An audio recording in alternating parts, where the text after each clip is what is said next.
નમસ્કાર મિત્રો આજનો વિડીયો આ ત્રણ રાશિ માટે ખૂબ જ ખાસ છે। શા માટે કે આ ત્રણ રાશિના જાતકો માટે શું સાવધાની રાખવી જોઈએ જેનાથી નુકસાનથી બચી શકાય છે। શનિ ભગવાન છે 13 જુલાઈથી વક્રી થઈ ચૂક્યા છે। 138 દિવસ એ વક્રી રહેશે, એટલે કે 27 નવેમ્બર સુધી વક્રી રહેશે। અને આ વક્રીની સ્થિતિ છે આ ત્રણ રાશિના જાતકો માટે સાવધાનીનો સમય છે। મિત્રો, જીવનમાં સાવધાની રાખવાથી ઘણા બધા નુકસાનથી બચી શકાય છે। ઘણા બધા વિડીયો આપે જોયા હશે યુટ્યુબના માધ્યમથી કે જ્યારે કોઈ પણ ગ્રહ વક્રી સ્થિતિમાં આવે ત્યારે ડર લાગે આવી વાતો સાંભળી હશે। એમાં ખાસ કરીને શનિ ભગવાનની, કે શનિ ભગવાન છે એ વક્રી થાય છે ત્યારે અશુભ ફળ જ આપે છે, આવું નથી, એટલે સાવધાની રાખવી જરૂરી છે। આ ત્રણ રાશિ કઈ છે, શું શું સાવધાની રાખવી જોઈએ, સવિસ્તાર સાથે આપણે ચર્ચા કરશું। અને મિત્રો, કર્મ પ્રમાણે શનિ ભગવાન એમના જીવનમાં ફળ આપે છે। જે પોતાનું જીવન છે એ કેવું કર્મ કરે છે એના ઉપર એનું ફળ મળતું હોય છે। કર્મદાતા શનિ ભગવાન છે। સાથે મિત્રો, શનિ ભગવાન છે એ દંડ પણ આપે છે, પણ કોને દંડ આપે છે? જે અન્યાયનો રસ્તો લે છે, જે બીજાનું હર હંમેશા દુર્વ્યવહાર રાખે છે, અશુભ વિચારે છે, આવા જાતકોનો શનિ ભગવાન દંડ પણ આપે છે। એટલે જ્યારે પનોતીનો સમય હોય, 2.5 વર્ષનો સમય શનિ ભગવાનનો અત્યારે આ ત્રણ રાશિ માટે ચાલુ છે, એને શું શું સાવધાની રાખવી સવિસ્તાર સાથે આપણે કહેશું। સૌથી પહેલી રાશિ છે એ મેષ રાશિ છે। અત્યારે શનિ ભગવાન છે વક્રીની સ્થિતિમાં છે અને મીન રાશિમાં છે। તો પહેલી રાશિ છે મેષ રાશિ છે। મેષ રાશિના જાતકો માટે, સાથે કુંભ રાશિના જાતકો માટે અને મીન રાશિના જાતકો માટે આ 5 સાવધાની રાખવી ખૂબ જરૂરી છે। સાથે શનિ ભગવાનના શું ઉપાય કરવા જોઈએ જેનાથી આપ નુકસાનથી બચી શકો અને શનિ ભગવાનની કૃપા રહી શકે। મિત્રો, સૌથી પહેલી સાવધાની છે એ આપની બીમારીમાં રાખવાની જરૂર છે। શા માટે? તો કે આપને બીમારી, આપણું સ્વાસ્થ્ય બગડે નહીં તેના માટે કોઈ પણ યાત્રામાં જાઓ, ફરવા જાઓ તો ત્યાંની ખાણીપીણી હોય, ખાવાની વસ્તુ હોય, એ જે યોગ્ય છે એ જ ખાવાનું લેવું જરૂરી છે। આપણું સ્વાસ્થ્ય બગડશે તો શરીર બગડશે, અને શરીર બગડશે તો આપનું કોઈ પણ કાર્ય થઈ શકશે નહીં। એટલે પહેલી સાવધાની છે એ આપણા સ્વાસ્થ્યની રાખવાની છે। બીજી સાવધાની છે, કોઈ પણ કાર્ય કરો એ કાર્યમાં જલ્દબાજી કરવાની જરૂર નથી। પછી વાહન ચલાવતા હોય અથવા કોઈ પણ નિર્ણય લેવો હોય, પછી બિઝનેસનો હોય તોય ભલે, નોકરીનો હોય તોય ભલે, અથવા કોઈ શુભ કાર્ય કરો, અથવા આપ કોઈ વ્યક્તિને મળવા જાઓ તો શીઘ્રતાથી આપને કોઈ પણ નિર્ણય લેવો તમારા માટે યોગ્ય નથી। એટલે જલ્દબાજીથી કોઈ કાર્ય કરવું ન જોઈએ। વાહન ચલાવતી વખતે તો ખૂબ સાવધાની રાખવી। સરકારશ્રીના નિયમ અનુસાર વાહન આપણે ચલાવવું જોઈએ, કેમ કે આ ગુણ ખાસ કરીને મેષ રાશિના જાતકોમાં જોવામાં આવ્યો છે કે કોઈ પણ કાર્ય કરે છે જલ્દબાજીથી કરે છે। પછી ત્રીજું છે, હંમેશા પોતાના ક્રોધ ઉપર કંટ્રોલ રાખવો। ક્રોધ ઉપર અને વાણી પર કંટ્રોલ રાખશો તો આપના જે પણ સંબંધો છે એ સંબંધોમાં આપના જળવાઈ રહેશે।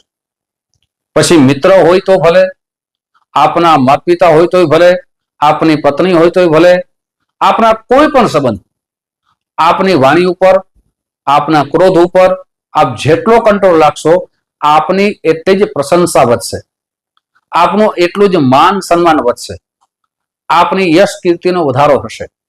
પણ ક્રોધ ઉપર ને વાણી ઉપર કંટ્રોલ રાખવો ખૂબ જરૂરી છે। સાથે ચોથો જે આપણે સાવધાની રાખવાની છે એ ચોથી વાત છે, કોઈ પણ વ્યક્તિના વિવાદમાં આપણે પડવું ન જોઈએ। બીજાના વિવાદમાં પડશો અને ત્યાંથી આપને નુકસાન થવાની સંભાવના વધી જશે। સાથે આ 4 સાવધાની તો આપણે રાખવાની છે કે આ 138 દિવસ, સાથે 5મી જે સાવધાની રાખવાની છે એ આપના જીવનમાં જ્યારે સફળતા મળે અને એ સફળતાના સમયની અંદર આપને અભિમાનનો ત્યાગ કરવો જોઈએ. આપના જીવનમાં સરળતા રાખવી જોઈએ. જે કાર્ય હું કરું છું એ ભગવાનની કૃપાથી કરું છું, મારા માતા પિતાના આશીર્વાદથી કરું છું અને મારી મહેનતથી કરું છું. આ સરળતા આપનામાં હશે તો આપના જીવનમાં સફળતાની ચાવીઓ વધતી જશે. આ પગથિયા ચડતા રહેશો. એટલે આ 5 સાવધાની આ 3 રાશિના જાતકો માટે રાખવી જોઈએ. મિત્રો, આજનો વિડીયો ખાસ કરીને કોઈ પણ વ્યક્તિને બીવડાવવા માટે નથી, ડરાવવા માટે નથી, પણ સાવધાનીથી ઘણા બધા આપણા જીવનની સમસ્યા દૂર થઈ જાય છે, નુકસાનથી બચી શકાય છે. મિત્રો, હવે આ 3 રાશિના જાતકો માટે કયા ઉપાય કરવા જોઈએ જેનાથી શનિ ભગવાનની આપની ઉપર અતિ કૃપા રહે? એ ઉપાયો તમારી સમક્ષ રાખું તે પહેલા એક નમ્ર પ્રાર્થના છે. મારા નવા મિત્રો આ વિડીયો જોઈ રહ્યા છો, મિત્રો વિડીયો તમને ગમે તો જરૂર ને જરૂર લાઈક કરજો, તમારા મિત્રોમાં ખૂબ શેર કરો. સાથે મિત્રો, આ 3 રાશિ સિવાય કોઈ પણ વ્યક્તિ આ વિડીયો જોઈ રહ્યા છો તો તમારી કઈ રાશિ છે એ અવશ્ય લખજો. મિત્રો, જે પણ ચર્ચા કરીએ છીએ એ ચંદ્ર રાશિના આધાર ઉપર કરીએ છીએ. જો તમારી જન્મ કુંડળીમાં શનિ ભગવાન ઉચ્ચ રાશિમાં હશે, સ્વરાશિમાં હશે તો આપના જીવનમાં સફળતા મળી શકશે, શનિ ભગવાન સારું ફળ આપી શકશે. પણ જો આપની જન્મ કુંડળીમાં શનિ ભગવાન નીચસ્થ અવસ્થામાં હશે, પાપ ગ્રહ સાથે હશે, અશુભ સ્થાનમાં હશે, એની ડિગ્રી ઓછી હશે તો અશુભ ફળની પણ પ્રાપ્તિ વિશેષ થઈ શકે છે. અને મિત્રો, દરેક વ્યક્તિના જન્મગ્રહો અલગ હોય છે.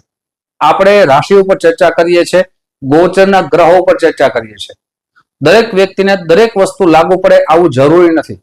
કોઈ વ્યક્તિને 90% લાગુ પડે, કોઈ વ્યક્તિને 70% લાગુ પડી શકે છે. હવે આપને નુકસાનથી બચવા માટે, શનિ ભગવાનની કૃપા મેળવવા માટે ખાસ કરીને કયા ઉપાય કરવા જોઈએ? સૌથી પહેલો ઉપાય એ છે કે શનિવારના દિવસે આપની યથાશક્તિ તેલનું દાન કરો, અન્નનું દાન કરો.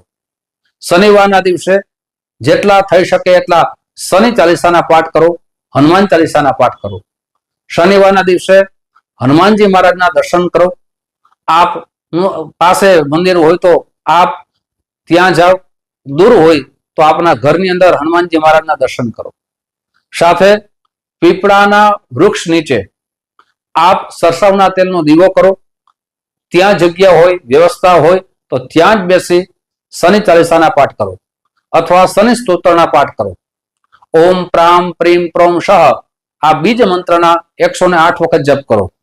જો આપને આવડે તો શ્લોક પણ આપની સમક્ષ રાખું છું, એ શ્લોકના જપ કરો.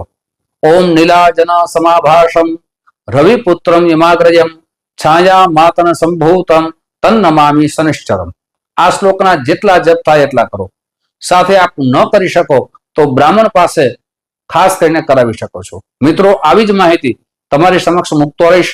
આપ જે પ્રેમ આપો છો એ પ્રેમ બદલ આપ સૌનો હૃદયથી ખૂબ ખૂબ આભાર વ્યક્ત કરું છું. ફરીથી મળશું. જય શ્રી કૃષ્ણ. મહાદેવ હર.